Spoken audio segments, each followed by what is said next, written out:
নমস্কাৰ বন্ধু বান্ধৱীসকল, আপোনালোক সকলোকে মোৰ অন্য এটা ভিডিঅ'লৈ স্বাগতম জনাইছোঁ। এতিয়া মই বৰ্তমান ৰাতি 9টা বাজিলে খাই বৈ আহি এয়া ডিউটিলৈ আহিছোঁ।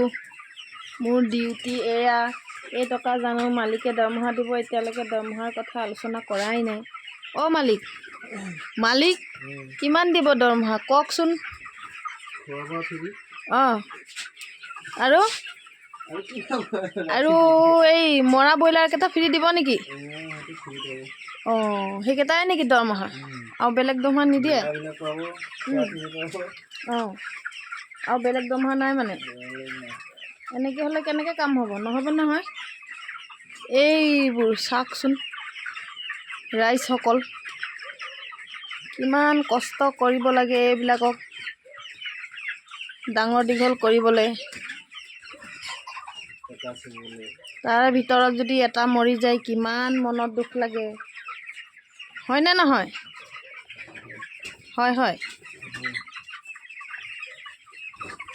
এয়া দেখিছেনে ব্ৰইলাৰবোৰে কিমান ফূৰ্তি কৰি আছে।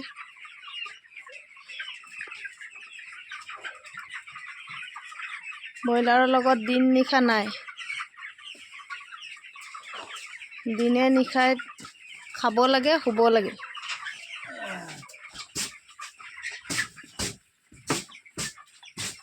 আৰু এইফালে চিকিউৰিটি গাৰ্ডকেইটা এইফালে আছে, 2টা চিকিউৰিটি গাৰ্ড।